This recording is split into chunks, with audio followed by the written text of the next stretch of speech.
So let's talk about the core offers. Okay. This is the model that you can consider. It doesn't have to be the only model. You can do professional services and SaaS together if you want, but figure out what's going to work in your industry. Two things. There is a significant difference between an intro offer versus your core offer, right? Intro offer is going to constantly change as you do marketing and sales for your industry, right? But your core offer is really your internal offer that you know you want to get them into based on your acquisition cost, right? So typically, this is what I recommend. You can do a free trial if you want.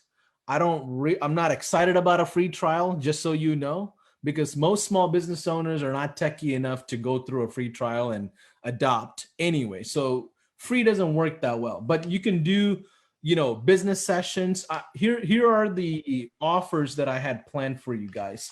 So one thing that I recently saw was from an agency. I don't want to name who is who, but so you guys don't hack through their system, right? But one thing I can tell you is I saw an agency run ads for SaaS that said, hey, we're shutting down, we're giving away our Facebook ads, Google ads, our SEO strategies, websites, and funnels. We're shutting down our business. Only thing we're going to do is charge you $297 a month. We'll give you everything that we built and proven, and you can manage all your leads in our system. $297 a month. Here's our self-managed system, right? I thought it was brilliant. Another one I saw for the education world, so these are folks that are working with coaches, educators, speakers, and stuff like that, was, hey, I will handle your monthly newsletter for you. Right? It's going to cost you $200 a month for me to handle all your newsletter. I'll make sure your audience is activated. And only thing is you need to manage all the responses in my software. That is $297 a month, right? Third one is a lifetime access one. Here's a lifetime access to XYZ. And all you give them is the dashboard. Here's the financial condition of your business. That's all they get. But when they want more, you move them into the $297 or whatever, right? And there's a few more in here that I want to talk about. But ultimately, what you want to do is have intro offers that are dynamic and it's going to be changing like every quarter, right? And then you have your core offer that that's your acquisition cost. So if you're running paid ads and all of that, that's what it is. And then you want to be able to upsell them into professional services. At the same time, you as an agency now with SaaS don't have to rely on the professional services for your business. Your SaaS revenue will climb up and give you that healthy book of business over time, right? So here are the offers. Here's the pricing model that I recommend. You have a downsell offer as well. And the next thing I want to talk about is setting the expectations, right? Don't overload your clients with features. Features are not the answer to bringing them more business. Features are for you as the agency. Like features are for you to be able to deliver what you want to deliver. At the end of the day, they just want more people in the door, right? They just want more phone calls. So more features are not the answer. Now, the second thing about setting expectations I want to share is there a disconnect between sales and business development and your account managers and project managers, right? Is there a gap? Are you customizing too much? And then account managers are driving themselves crazy, trying to fulfill all this random stuff you promised, right? So you want to be careful of that disconnect, right? And then ultimately, the first 10 days in a SaaS is everything. Everything. If you can get them to stick on with you for at least 10 to 15 days, you're in the green. You're going to be in the green of really bridging them across, helping them adopt. You want them to actually start using these things right out of the gate. But that's it for me as far as the first part of this. In the middle of this, I did add, I think, slide 12 all the way through 22. I have my actual demo, and I'm going to keep this really simple because I don't want to take more than 2-3 more minutes. In my demo, I only use 2 slides. When I jump on a call, I tell my prospect, hey, I want to be very respectful of your time, and I'm going to go right through to the main points. Is that okay with you?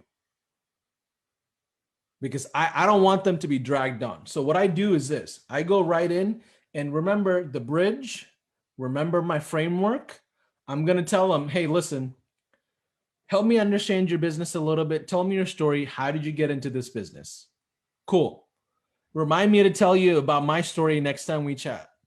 Help me understand your weekly volume. Oh, perfect. How big is your team? Oh, perfect. Where do you want to be? Okay, what does that mean when it comes to numbers, right? And they're going to start telling me about revenue. Perfect. Where do you want to be? Well, if I brought you at least 20,000 of revenue in the next month, how would that impact your business? I stay very macro. I don't talk about leads. I don't talk about reviews. I don't talk about automations. I don't talk about nothing. I want to bring them revenue, and that's all they care about, right? Since, David, we're an ROI-based business, what would a healthy ROI mean to you working with the marketing company? That's literally my pitch. And I'll tell them, here's how we're going to do this. And I go right into, I literally skip through and I go right into my 5th slide. And I'll tell them, you see this map right here, David? This is what I'm going to do for you. And this is how we're going to give you more phone rings and more people walking in through the door. You see on that top left side, we'll take all these platforms like Google, Facebook, and everything, and put your word out there, your offers and services out there, and we'll bring in those conversations. You'll be able to handle all those conversations in one place. I'll guide you through that sales process if you need it. But ultimately, do you think if I filter through those leads for you, you'll be able to close those deals? They're going to say yes or no. That's literally my pitch right there as far as my fulfillment is concerned. And then I tell them that's all I got. So I do a system walkthrough where I go into the conversations in high level and I'll just show them how to text people back. Sometimes I'll text their phone. I'll be like, what's your phone number? Because I want to make sure that's a mobile line that they signed up with prospecting anyway, right? So I'll text their mobile line and they'll be like, oh man, this is crazy. I can't believe you just texted me through that system. So they see that like there's an experience there, right? So they see that. As soon as that happens, and I'm done through this slide and I do this conversations thing, and I go right into this, which is Q&A. I act like I'm going to get off the call. I'm done talking without an offer. Hey, David, that's it. I shared everything I need to share with you. Let me know if you have any other questions. Well, wait, how much is it? Oh, I'm glad you brought that up. Because I'm going to wait for that toddler to drag me when it comes to revenue, when it comes to investment, when it comes to money. They have to drag me, right? Everything else, I drag them, right? So as soon as they ask me, oh, there's 2 ways we can do this. Our entire system is basically traffic management, our custom dashboard. Notice I don't have all those fancy words in here, right? It just simplified as much as I can, right? Normally it's going to cost right under 5K, but today, David, there's 2 ways to get started. I'll give you everything and you manage it. It's $297. You get access to our platform. You handle the conversations. Or you can have us handle it. It's going to cost you $1597. How do you normally make decisions? Remember, I'm back to my framework. I'm back to my bridge, right? That last piece is decisions. How do you need to talk to your wife? Why is she not on the call then? Or is that an out? I call them out on it, right? Right? How would you feel if I have to talk to my wife on servicing this then, right? Like you want to be very candid with them on all their excuses. But I tell them, really, my slides are 3 things. This right here, then in that I move into the conversations, do the texting thing, and I'll tell them I'm almost done. That's it. Oh, you want to understand how this works? There's 2 ways to get started. There's a self-managed system, and there's one that we can handle for you. Right? How do you normally make a decision? That's literally how I do the whole sales process.